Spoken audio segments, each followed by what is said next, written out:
mahasiswa, perkenalkan nama saya Nabila Maulana Harahap dengan NIM 241121232. Perkenalkan nama saya Narayani Siraban dengan NIM 241121442. Halo, perkenalkan nama saya Seimas Handa Sitompul dengan NIM 241121404. Halo, saya Febri Renata dengan NIM 241122095. Nama saya Muhammad Korea Al-Fatah dengan NIM 241120401. Nah, teman-teman semua, di sini saya akan menjelaskan bagian yang pertama. Siapa sih pengguna web microskill? Pengguna web microskill terbagi menjadi 3. Yang pertama mahasiswa, yang kedua dosen, dan yang ketiga khalayak umum. Untuk mahasiswa dan dosen, mereka menggunakan web microskill itu untuk mengetahui berita-berita terupdate, event-event yang akan datang, dan jenjang karir para alumni. Dan untuk khalayak umum, biasa yang menggunakan web microskill itu calon mahasiswa microskill. Mereka akan menggunakan web microskill untuk mengetahui tentang apa aja informasi yang ada di microskill. Nah, untuk yang kedua, kita akan menjelaskan mengenai perangkat hardware dan software yang bisa digunakan untuk mengakses web microskill. Nah, untuk perangkat hardware bisa menggunakan komputer atau laptop, smartphone atau tablet, mouse, keyboard atau touchpad. Nah, untuk software sendiri kita bisa pakai Chrome, Mozilla Firefox, Microsoft Edge, Opera atau Safari.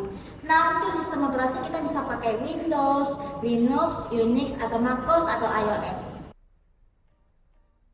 Di sini saya akan menjelaskan bagian C. Fitur-fitur apa aja sih yang ada di microskill? Yang pertama ada fitur beranda. Fitur ini digunakan untuk orang-orang yang ingin mendaftar di microskill. Yang kedua ada fitur tentang. Fitur tentang terbagi menjadi 3. Yang pertama ada fitur pimpinan universitas. Fitur ini digunakan untuk melihat petinggi-petinggi yang ada di microskill. Yang kedua ada fitur unit. Fitur ini digunakan untuk melihat unit-unit dari berbagai bagian yang ada di microskill. Yang ketiga ada fitur kerjasama. Fitur ini digunakan untuk melihat siapa aja sih yang bekerja sama dengan microskill. Yang ketiga ada fitur akademik. Fitur ini digunakan untuk melihat jurusan dan fakultas yang ada di universitas microskill. Yang pertama ada fakultas informatika. Fakultas ini terdiri dari 4 prodi. Yang pertama ada Magister Teknologi Informasi, yang kedua ada Teknik Informatika, yang ketiga ada Teknologi Informasi, yang keempat ada Sistem Informasi. Yang kedua ada Fakultas Bisnis. Fakultas Bisnis terdiri menjadi 2 prodi. Yang pertama Manajemen dan Akuntansi. Keempat ada Kehidupan Kampus. Fitur ini terbagi menjadi 3 bagian. Bagian pertama ada fasilitas dan layanan. Fitur ini digunakan untuk melihat fasilitas dan layanan apa saja yang ada di Universitas Microskill, seperti ruang diklat, ruang akuntansi, perpustakaan, dan lainnya. Yang kedua, ada fitur organisasi mahasiswa. Fitur ini digunakan untuk melihat organisasi apa saja yang dibentuk di Microskill. Contohnya seperti HMPS, olahraga, seni, dan lainnya. Bagian ketiga ada fitur event. Fitur ini digunakan untuk melihat event-event yang sedang diadakan atau akan diadakan di Universitas Microskill. Yang kelima ada fitur alumni. Fitur ini digunakan untuk melihat berapa banyak alumni yang sudah lulus dari Universitas Microskill. Yang keenam ada fitur karir. Fitur ini digunakan untuk mahasiswa yang sudah lulus dari Universitas Microskill untuk mengajukan pekerjaan. Di sini saya akan menjelaskan sistem keamanan yang digunakan pada website microskill. Yang pertama ada penggunaan TLS atau SSL yang berfungsi untuk memastikan interaksi yang aman antara pengguna dan server. Yang kedua ada autentikasi pengguna sebagai keamanan tambahan yang mengharuskan pengguna untuk login menggunakan ID dan password. Yang ketiga ada firewall dan keamanan server yang berfungsi untuk mengatur lalu lintas jaringan.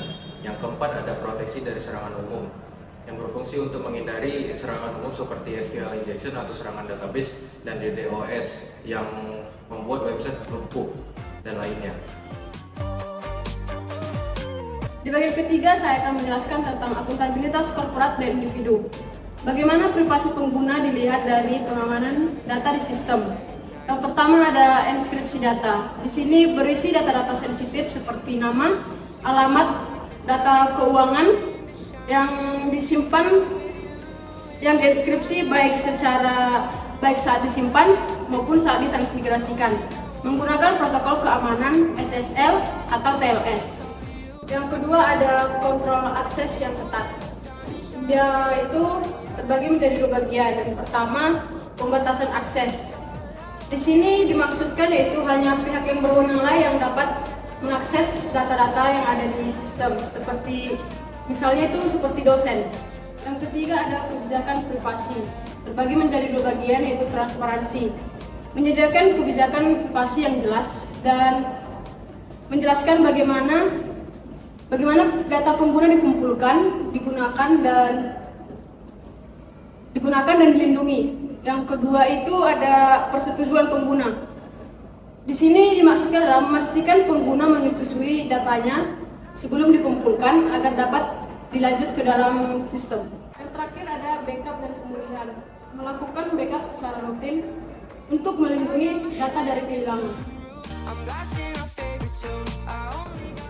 Oke, kita lanjut ke bagian keempat, yakni data seperti apa saja yang akan diproses dan disimpan di website Microskill. Nah, untuk data sendiri, kita sebagai user tidak perlu memberikan data pribadi kita ke website Microskill kalau cuma mau mengakses websitenya saja. Tapi kalau untuk mahasiswa baru atau anak SMA yang mau masuk ke Universitas Microskill, bisa mendaftar melalui laman depan dan memasukkan data pribadi mereka seperti nomor HP, email, dan sebagainya. Sekarang saya akan menjelaskan bagian yang kelima, jaringan. Di bagian yang kelima ini saya akan menjelaskan keterkaitan antara fitur dengan situs. Yang pertama ada fitur tentang. Fitur tentang ini mempunyai 3 situs. Yang pertama, situs pimpinan universitas, yang kedua situs unit, dan yang ketiga situs kerjasama. Nah, mengapa 3 situs ini berkaitan dengan fitur tentang? Itu dikarenakan 3 situs ini menginformasikan tentang apa-apa saja yang ada di Universitas Microskill. Sekarang fitur yang kedua. Fitur yang kedua ini adalah fitur akademik. Di fitur akademik ini kita mempunyai 2 situs. Yang pertama, situs Fakultas Informatika, dan yang kedua, situs Fakultas Bisnis. Mengapa mereka saling berkaitan? Itu dikarenakan akademik yang ada di Microskill itu hanya 2, yaitu Fakultas Bisnis dan Fakultas Informatika.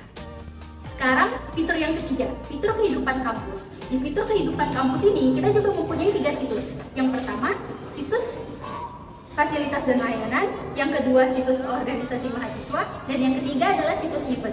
Mengapa 3 situs ini berkaitan dengan kehidupan kampus? Itu dikarenakan 3 situs ini adalah kehidupan kampus yang ada di Microskill, seperti fasilitas dan layanan itu kehidupan kampus, organisasi mahasiswa yang banyak kehidupan kampus, dan event-event yang dilakukan di kampus ini adalah kehidupan kampus. Fitur yang terakhir ada fitur karir dan alumni. Di fitur ini kita tidak mempunyai situs.